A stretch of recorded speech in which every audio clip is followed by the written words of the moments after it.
All right, everybody. Welcome to OLC4O, Term 1B. This is December 5th, 2022, Class 13.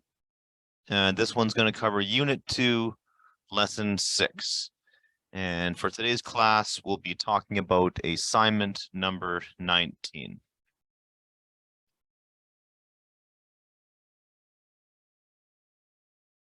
So this is week 4 of classes in Term 1B. There won't be any classes from December 26th to January 5th. We'll take a 2-week break, and then we'll return and come back for more classes.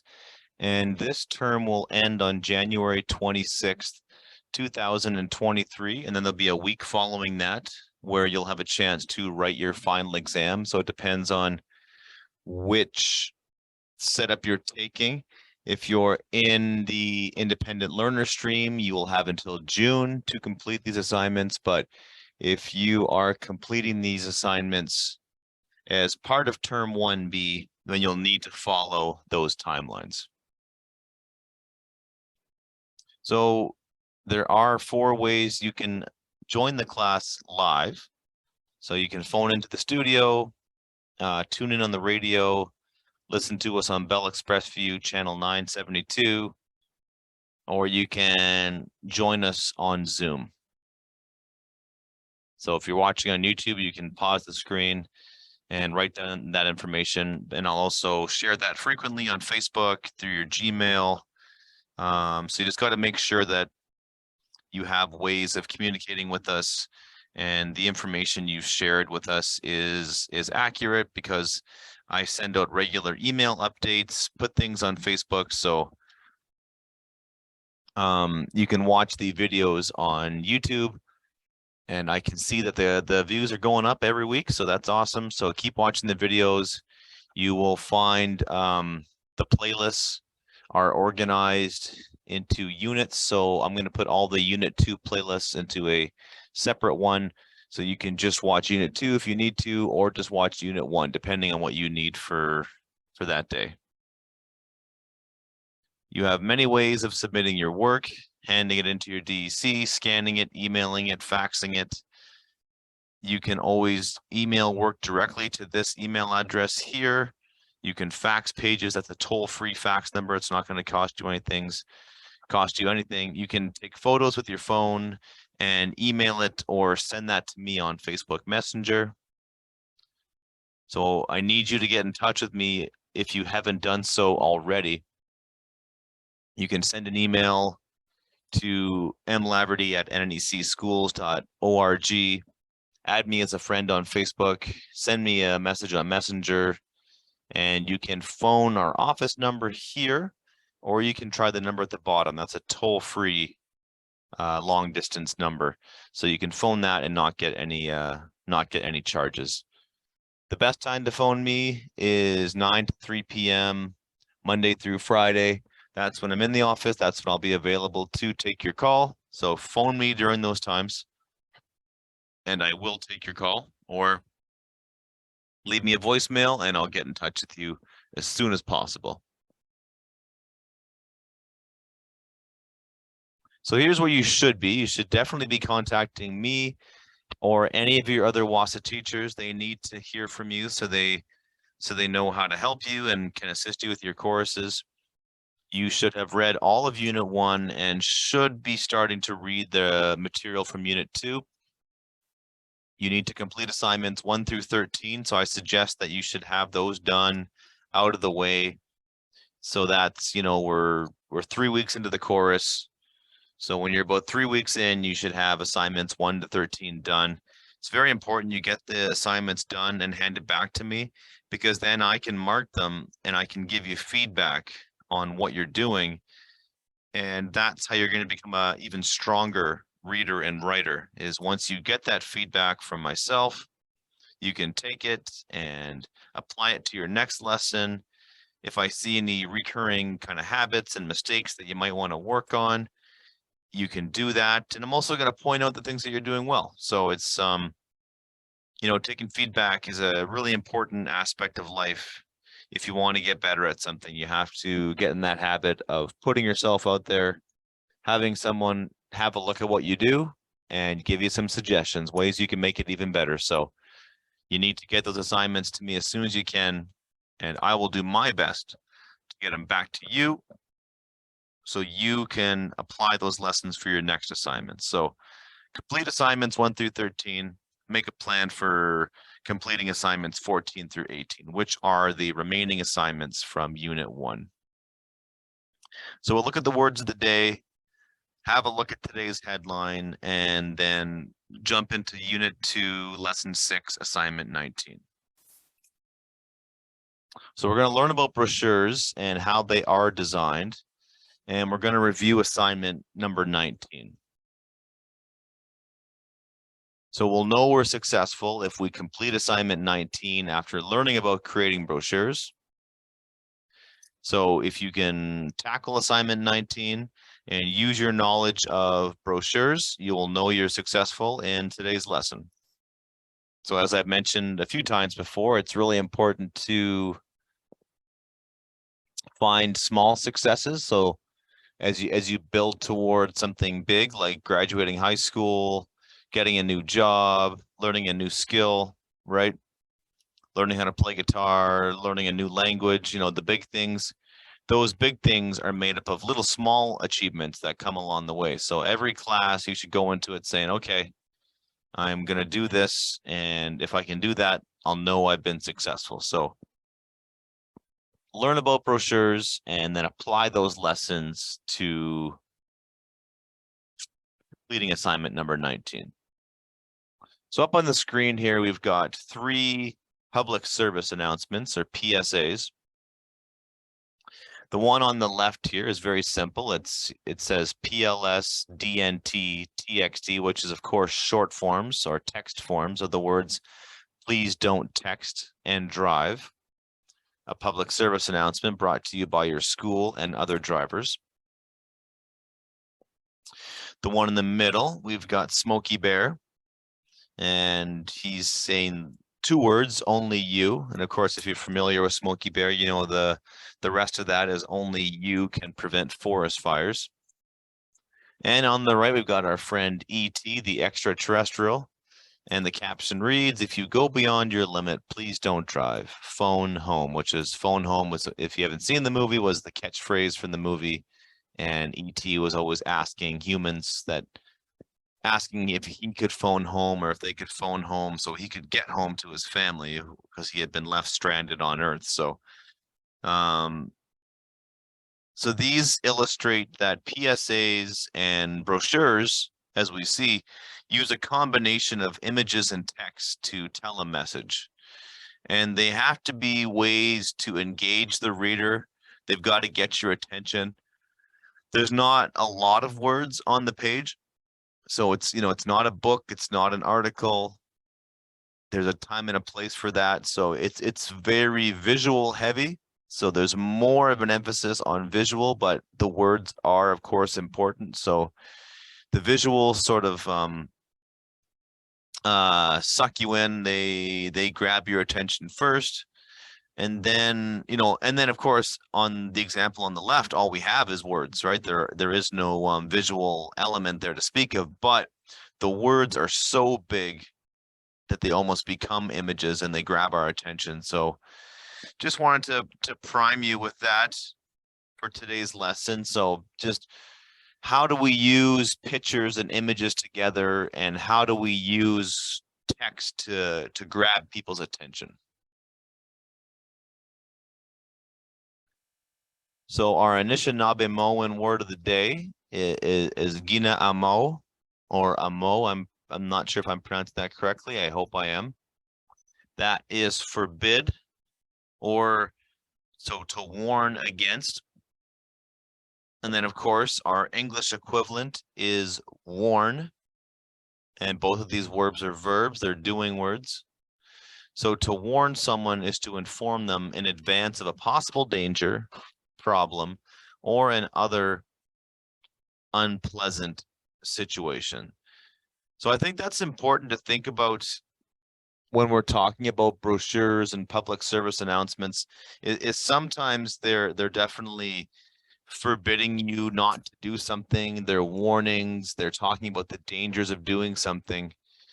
But I think that they're also, you know, that they're meant to educate, and hopefully as we see that they not only just forbid us and tell us about the bad things, they maybe might educate us and teach us and maybe show us a better path forward.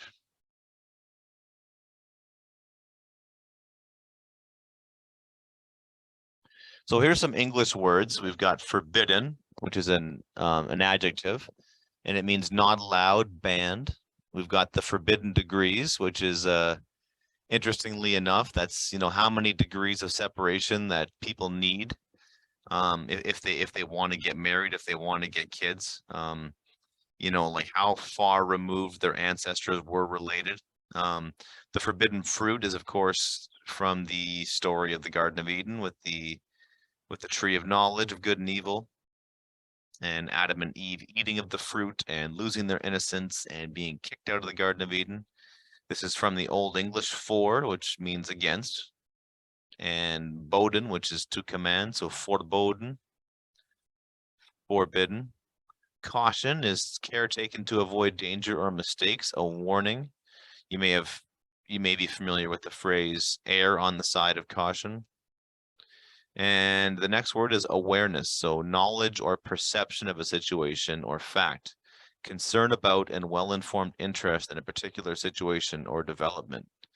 From the Old English wardian, which is observe, take care. So I think that the brochure that you're going to create is going to be very much about awareness, and you're looking at the young characters in Jimmy Comes Home and looking at the issues that they're facing in their life and trying to find ways that you could educate them, inform them, and to warn them for sure about the dangers, but, you know, make them aware of the dangers too, and maybe even better, make them aware of a better path that they could take in life. So sometimes when people are going down a bad path, they know it's a bad path, they know they're in trouble, but they don't really have a roadmap, or they don't really have a way to get out. They don't know how to get on that right path. They don't know if they can even do it. So they need a bit of help and they need a bit of guidance. And that's where you come in with your brochure. So let's have a look at today's headline. This is another one from the Globe and Mail. And the headline reads, how an Inuit factory producing modular homes aims to ease Nunavut's housing shortage. And we've got a photo of a home in Nunavut, and the first paragraph reads, on the outskirts of the Nunavut hamlet of Arviet, past the polar bear alert signs and the packed to the rafters schools and the community freezer full of caribou meat, lies a gravel pad on which an Inuit company is building something unprecedented. So unprecedented means it hasn't happened before. It's the first time they've seen something like this in the far north or in that community. I'm not quite sure. So we've got our adverbs in purple, articles in white, adjectives in orange, nouns in blue, verbs in green, prepositions in red. How an Inuit factory producing modular homes aids to ease Nunavut's housing shortage. So we got those adjective noun pairs. We have an Inuit factory. It's not just any factory, it's an Inuit factory. They're not just homes, they're modular homes. So when things are modular, they come in regularly sized or like standardized chunks, and they're built in pieces rather than building them from scratch. So one of the hostels here in Sioux Lookout, the one by the Forest Inn, was actually built from shipping containers, right? So they're standardized shipping containers, and then they just sort of strap them all together and make one gigantic building out of it. So, you know, how an Inuit factory producing modular homes. So article is an. So remember the words a, an, and the are the three articles of the English language. So if you see one of those words, a, an, or the, it's an article. Aims, this is what they do. This is their verb. To is a preposition. They aim to ease.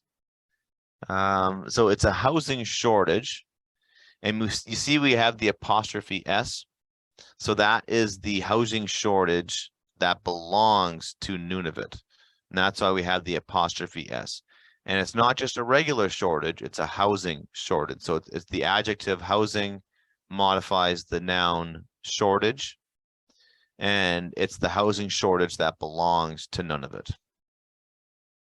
And it might be a housing shortage that means there's literally just not enough houses for people to live in, but it also might mean that there might be enough housing, but the housing isn't adequate. It's not good enough to give the people a proper home, especially when you're living that far north and it gets so cold, and the wind and all that. So it's not enough to keep the people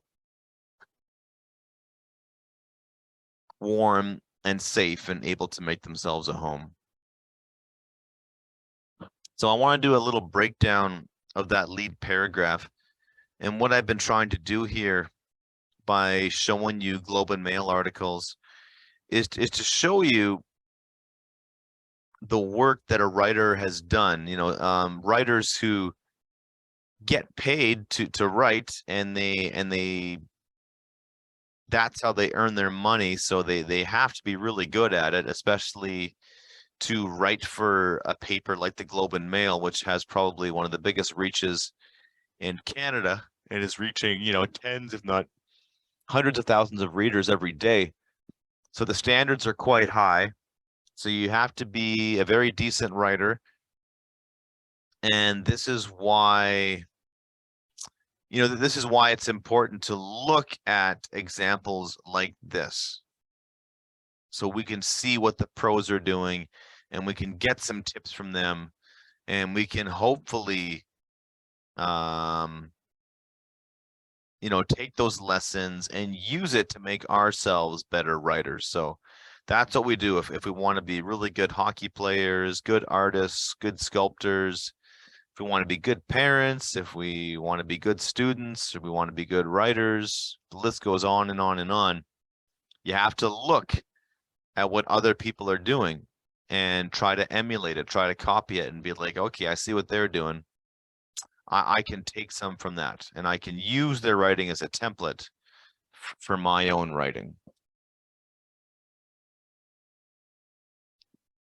So what we've got here is we have an introductory phrase followed by a comma. So on the outskirts of the Nunavut hamlet of Arviet, which is telling us the where of the story, we have an apositive or a noun phrase.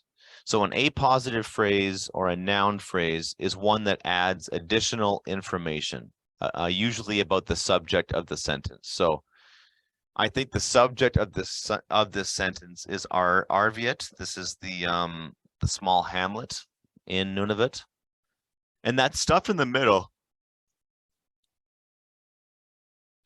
past the polar bear alert signs and the pack to the rafters schools and the community freezer full of caribou meat. They're adding three details, and I think as a writer, they're trying to get us to visualize the community. So picture a polar bear sign. So instead of the, you know, moose warning sign that you see around Northern Ontario, switch that for a bear sign. Picture a packed to the rafters school. So a school packed full of children and, you know, not nearly big enough to accommodate all of their needs.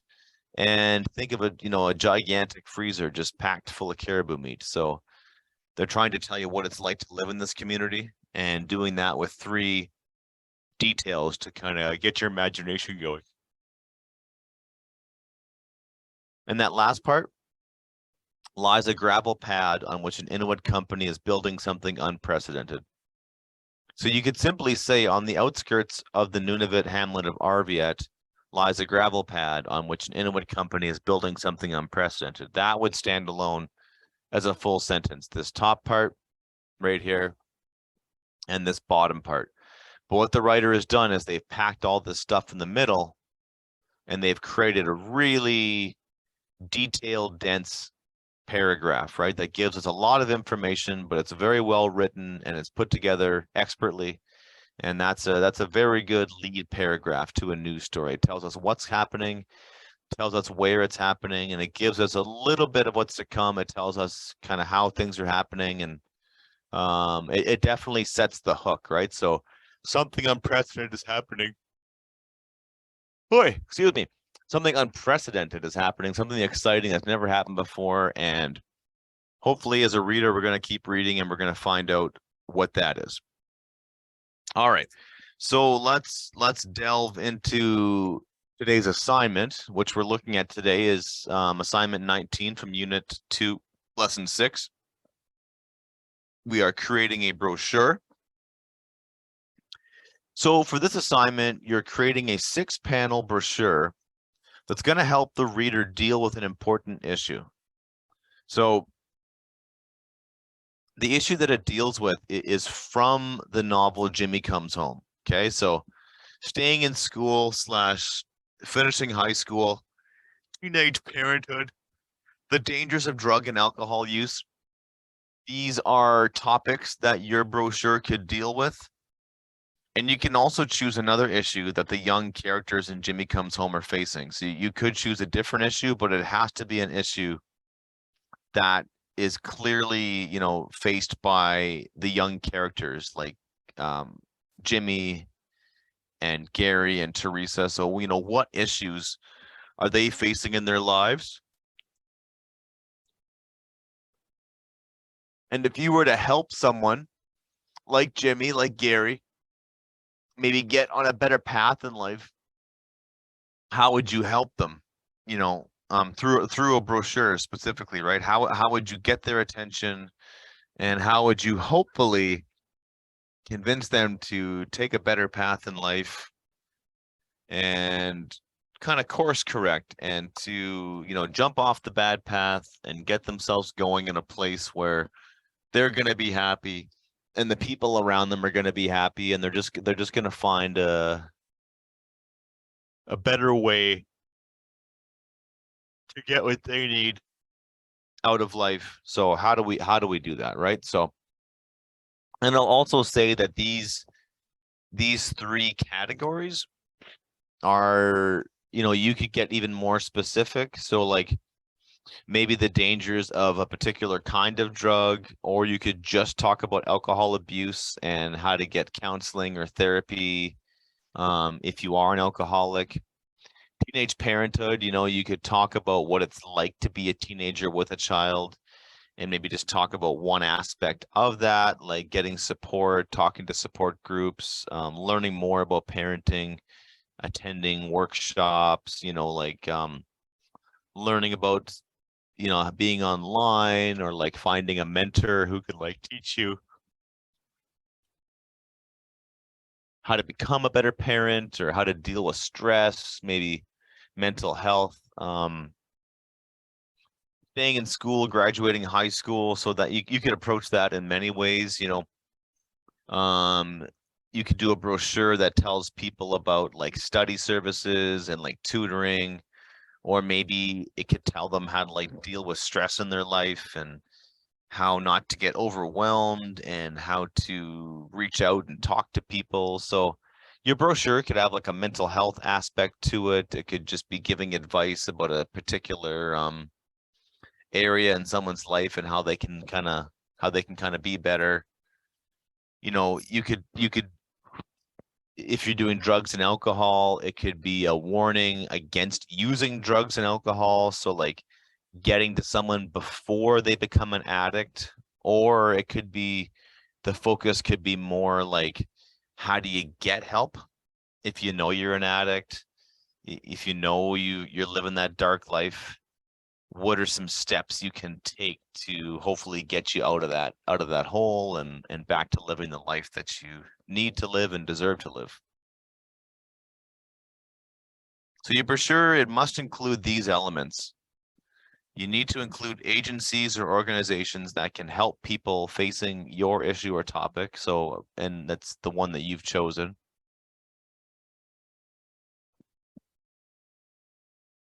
You can list real ones, like real agencies, real organizations, or you can use your imagination and you can make a fictional version, right? So you can make one up.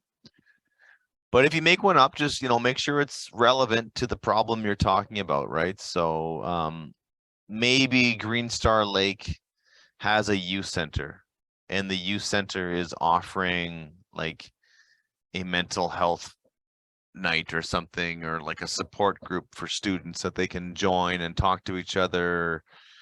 Or maybe, there's like a parenting class at the Green Star Lake Community Center where like a young mom or a young dad who's overwhelmed and freaking out because they have a kid to look after and they're still a kid themselves. So maybe there's like a drop-in center where they can get classes and people can talk to them and give them help.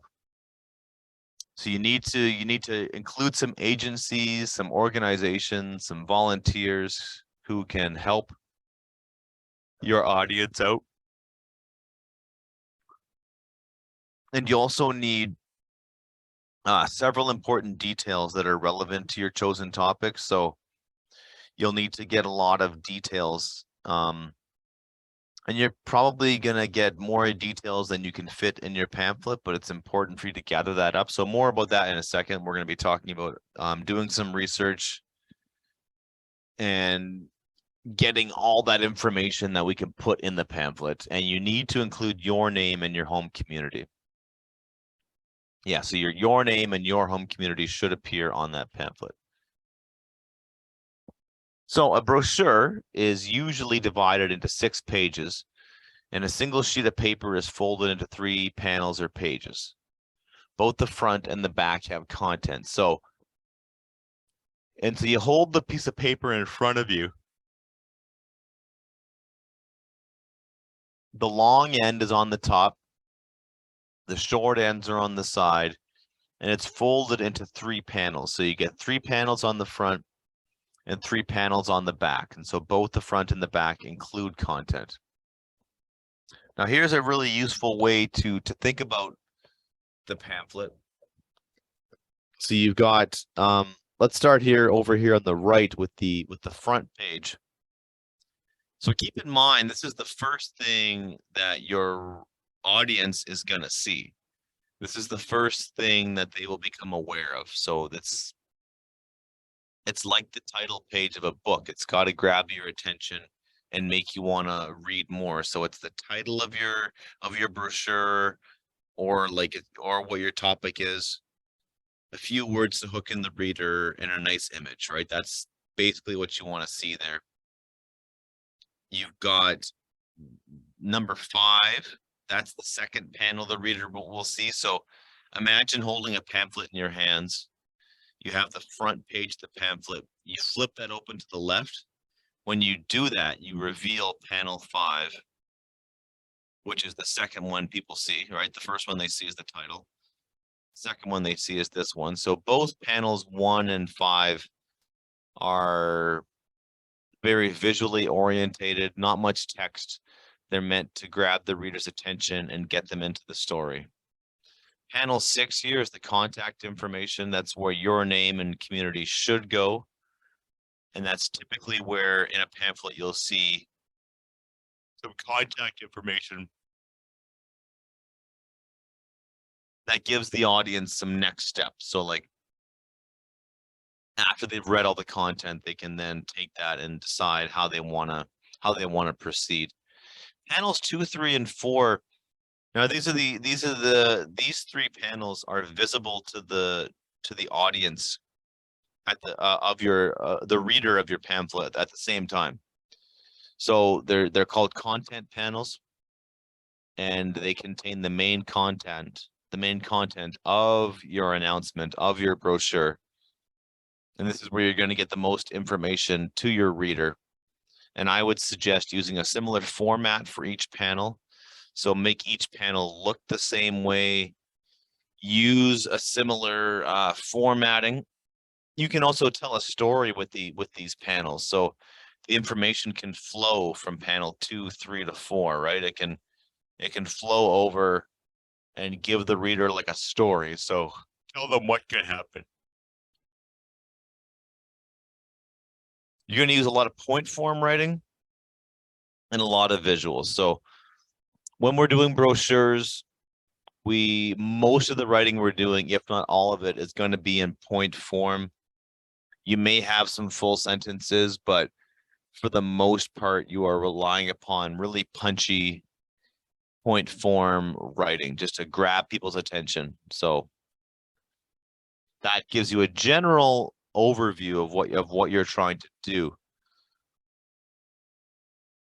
So what you're going to do when you plan this thing out, you know, we're gonna take the 5 stages of the writing process here as an example. So, or sorry, not as an example, but we're gonna use that 5-step writing process. Even though making a brochure is closer to like graphic design, the 5 steps of the writing process definitely apply. So in step 1, when we plan, we first have to choose a topic for our brochure. And we have to choose one of the 3 topics provided, or another one that you choose. And it's got to be one that's the characters are facing in Jimmy Comes Home.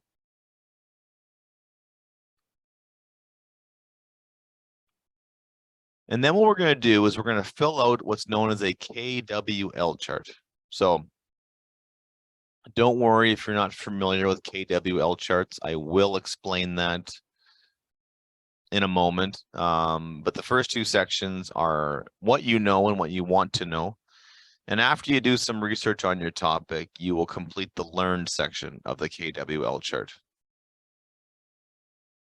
So here's our chart. So it's a 3-part chart, and this is part of your writing process. So I highly recommend you do this exercise, and you can include this with your assignment to receive marks on it. Okay, so if you can demonstrate to me your writing process and your design process, if I can see your work, if I can see your evidence, then by all means, it will help you get a higher grade in this assignment. Okay, so what you do is you write down what you know about the topic you're writing about. So just jot down the things you know for sure. And then you're going to jot down some things that you want to know. So where's the gaps in your knowledge, right? So once you see what you do know about something, then you can maybe figure out, okay, I know how this works, but I kind of wonder how that works. And so you write down what you know, write down what you want to know, and then go out and do some research. And then hopefully you can jot down what you did learn. So it's a learning experience for you, right? So you want to take that base knowledge. What do you have in your brain right now? And then use that to sort of chart a course to see where you want to take this thing, what you want to know. And then go ahead, do some research, and then tell us what you learned. So step 2 of the process is where we write. And I suggest you take a blank piece of paper, fold it into 3 equal sections. So remember, start with the paper and landscape, long end on the bottom and top, short ends on the sides. Make a pamphlet, fold it up. So you have that title panel, flip that to the left, you'll see panel 5, flip that to the right, you'll see panels 2, 3, and 4 staring at you.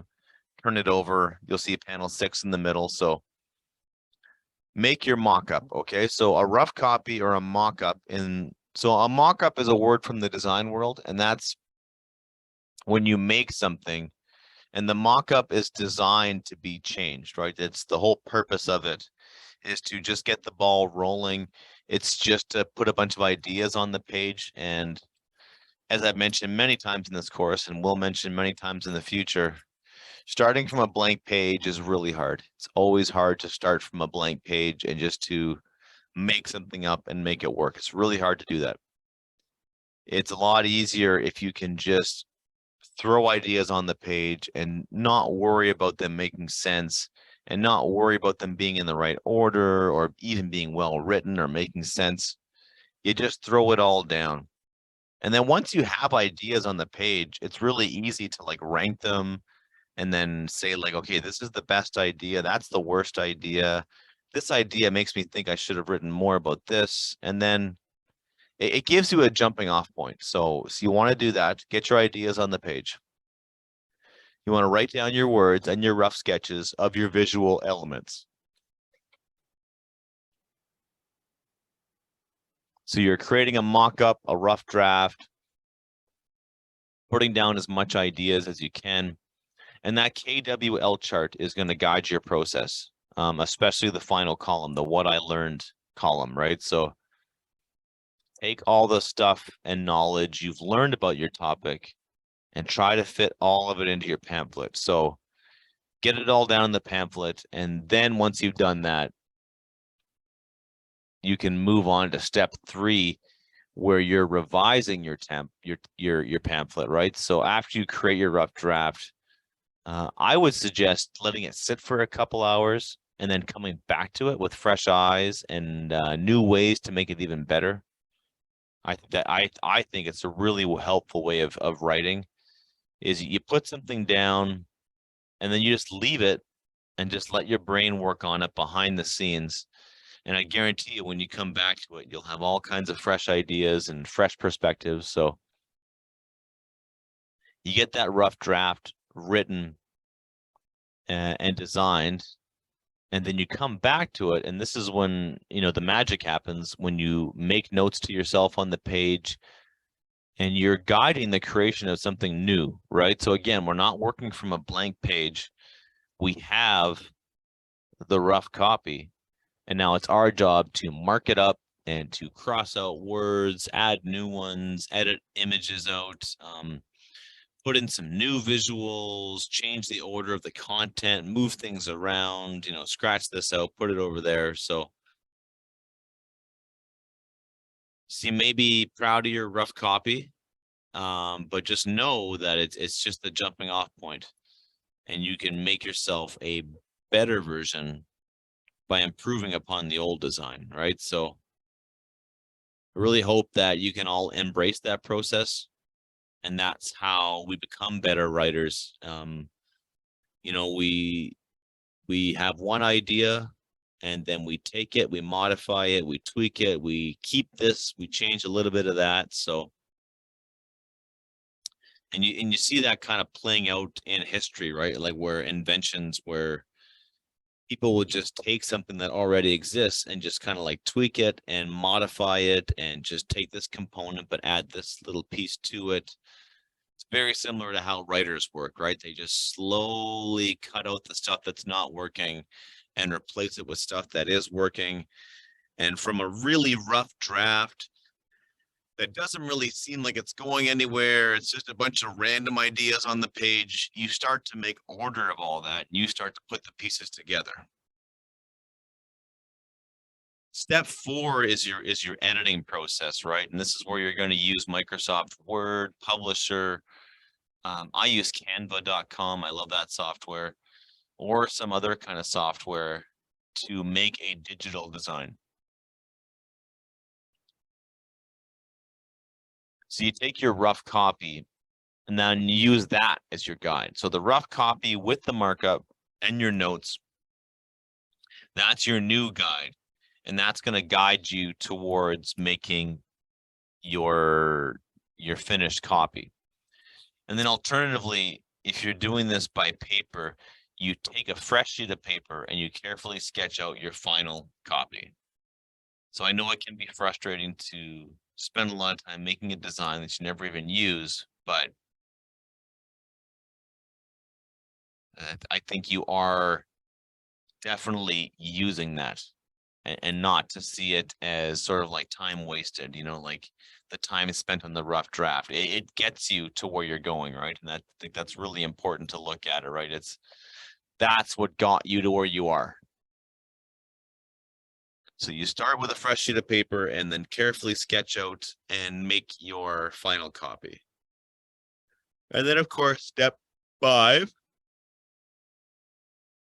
the one that everybody loves, one that I love, is your publication step. So for this, you're going to save a digital file as a PDF or another format, and then you're going to include that with your next submission to me or your DC. So you're going to save it as a PowerPoint, a PDF, save it as a Word document, whatever you're working with, publisher, right? Just save it and then send that my way.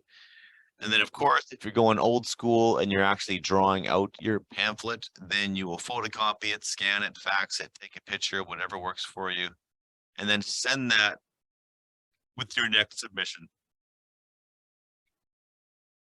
to myself or your DEC.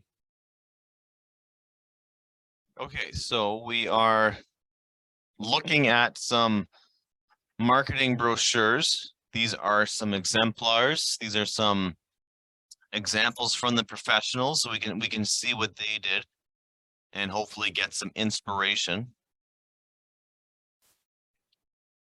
So the one tip they said is use a color gradient in your marketing brochure design. So and a color gradient is just when you're kind of using like a color that flows into each other, like this like really bright purple that kind of flows into like a dark one. So I mean that's important too, but let's just look at the general layout of this. So right here, this is panel number 1. That's the front panel. That's the first one that people see. So that's the first panel that kind of grabs your attention. It tells you who it's about, the Finn brothers. This one right here is panel 6. It's on the back of the brochure. It's the contact information. This is panel 5. So again, it's very visually appealing. And this is 2, 3, and 4. And if you look, they're sort of like the mirror images of each other, right? So you've got the 2 white panels and the 1 purple panel on the left, and these ones have the 2 panels with color on the right with the white panel on the left. Okay, so similar style as the Please Don't Text and Drive poster, where you've got really big blocky letters to grab the reader's attention, lots of white space. So one of the most consistent rules you hear in design is to not cram your writing with, or not to cram your design with like everything you can think of. And you don't have to fill up every square inch of space. You want to have space for the design to breathe and for people to look at. Now we've got elements like these little rectangles here. They've got the bolded subheadings, the italicized writing. So they're using typography, they're using words in like a really creative way. And it all looks kind of like the same, like it's uniform, but it's interesting enough so it keeps your attention. So it's easy to read, it's engaging, it's doing a lot of good things, okay? We've got one about getting your flu shot. So there you go, there's panel 1. That teaches us about what the pamphlet is about. So it's about getting ready for the flu season. Panel number 6 on the back of the pamphlet got the contact information, some places you can go to get the vaccinations. Panel number 5 is, some big font up here, some smaller writing down here. Now, if you look at theirs, they've got panels 2, 3, and 4. That's the content slides. And they've got, they've actually used these 2 panels together to make kind of one big panel. So you might want to try that. You might want to try something like that, like have an image that goes all the way across the top. Now, there's one example in here that does a great job of that. This is a pamphlet about exploring the country of Greece. So going to Greece, and they want to get you to go there for a vacation and check it out. Now look at these content. You've got these content panels. You've got this great image of like a Grecian island. So you've got that image that runs right across the top. You've got these 3 other images that run across the middle. And you see they have the same graphic design, the same element, the same shape, the same placement. And then we have 3 headings, all with the same font and size, and then 3 blocks of text, which are again all the same size and color. So you want to pick like some colors to work with, some lettering styles to work with, and just be consistent, and don't switch them up too much. You might want to have 2 different kinds of font, like a big font, a little one, and then maybe some different colors, and it's either using the white and the blue. That's the main color. So you want to pick your palette and stick with it, but not use too many different colors, and not use too many different graphic design elements. Just pick the ones you need and then put it all together that way. So I think we got time. We can look at maybe one more.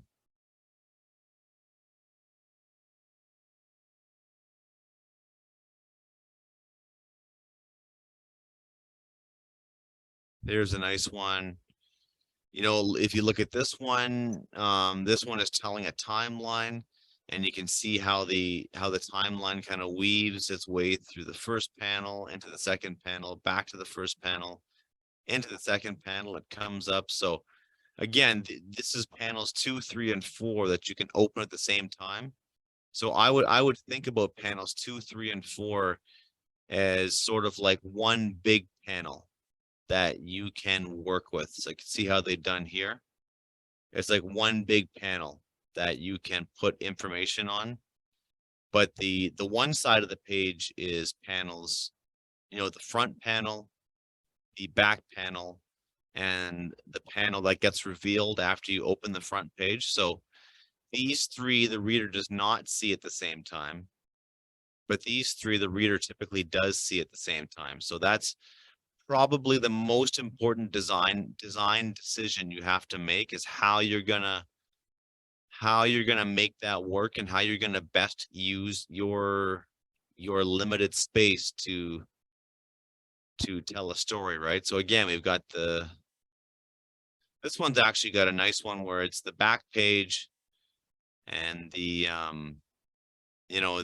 back, or sorry, the first page has a consistent design element throughout it, and so does the middle, right? So it's got that consistency, right? So these are some ways that you can get some ideas, and I will include a link to this brochure page on Facebook and on the YouTube of this video, so you can check it out for yourself and read about all of the tips that this blog gives you, because there's some really amazing pamphlets on here. This is some really top-notch stuff that you can hopefully take and get some inspiration from. So thanks for tuning in, and tune in for class number 14, where we will continue with unit 2 and dive into the rest of that unit. So thanks for tuning in. We'll see you next time.